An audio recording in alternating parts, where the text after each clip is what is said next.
Hello friends, so let's see the question. यहाँ पे सवाल है कि which of the following properties of halogens increases with increasing atomic number. Okay, तो यहाँ पे हमको चार प्रॉपर्टीज दी हुई है: ionization energy, ionic radius, bond energy of the X2 molecule and enthalpy of vaporization. और हमें ये पूछा है कि which of the following property of halogen increases with increasing atomic number. Okay, तो यहाँ पे एक चीज देख लो कि ये प्रॉपर्टीज क्या क्या दी हुई है, और जैसे जैसे हम एटॉमिक नंबर इंक्रीज होता है ओके हैलोजन में, वहां पे ये प्रॉपर्टीज किस तरह से चेंज होगी। तो देखो, पहले तो हम हैलोजन देखेंगे कौन से हैं: फ्लोरीन, क्लोरीन, ब्रोमीन, आयोडीन। अब इनमें जैसे जैसे हम डाउन साइड जाते हैं, हमको मालूम है एक तो चीज होती है, वो होती है एटॉमिक नंबर जो इंक्रीज होता है ओके, और दूसरी चीज होती है जो इंक्रीज होती है वो होती है एटॉमिक साइज। क्योंकि एटॉमिक साइज किसके ऊपर डिपेंड होता है? इलेक्ट्रॉनिक कॉन्फ़िगरेशन के ऊपर। ओके, इसका इलेक्ट्रॉनिक कॉन्फ़िगरेशन अगर हम लिखे तो ये आउटर इलेक्ट्रॉनिक कॉन्फ़िगरेशन होगा 2p5, क्लोरीन का होगा 3p5, ब्रोमीन का होगा 4p5 और आयोडीन का होगा 5p5। ओके, इसका मतलब इलेक्ट्रॉनिक कॉन्फ़िगरेशन बढ़ रहा है, मतलब एटॉमिक साइज बढ़ रही है। ओके, तो पहली प्रॉपर्टी यहाँ पे हम देखेंगे कि एटॉमिक रेडियस जो है वो बढ़ती है। एटॉमिक साइज मतलब एटॉमिक रेडियस, तो ये बढ़ रही है। दूसरी देखेंगे आयनाइजेशन एंथैल्पी। आयनाइजेशन एंथैल्पी क्या होती है? देखो, आयनाइजेशन एंथैल्पी क्या होती है?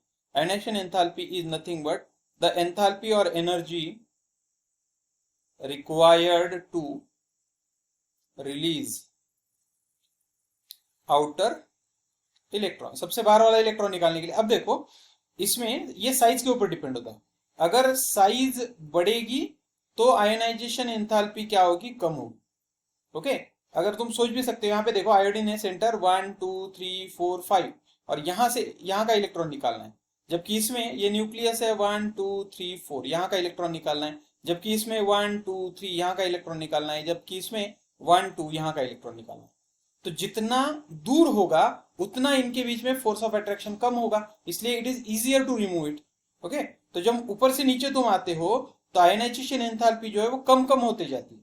ओके, यहाँ पे ये पास में है तो it is difficult to remove. Okay, तो इसलिए जब ऊपर से नीचे आओगे एटॉमिक हैलोजन के ग्रुप में तो आयनाइजेशन एंथैल्पी कम होगी, लेकिन उन्होंने पूछा है कि कौन सी इंक्रीज होगी, मतलब ये नहीं होगा। ओके, आयनाइजेशन एंथैल्पी जो है वो हमारा ऑप्शन नहीं होगा। ओके, नेक्स्ट है bond energy of the X2 molecule. अब देखो, X2 मॉलिक्यूल मतलब क्या? FF molecule, okay, Cl molecule, Br molecule, okay, और I मॉलिक्यूल। अभी जैसा हमने बात की तो देखो ये F एकदम छोटा है साइज में, तो दो एकदम छोटे एटम है। जबकि Cl कंपैरेटिवली क्या है? बड़ा है। Br उससे बड़ा होगा और आयोडीन उससे बड़ा होगा। तो जितना बड़ा मॉलिक्यूल उतना उनके बीच में, ये मान लो ये है, तो इनके बीच में जो अट्रैक्शन होगा वो कम होती जाएगा।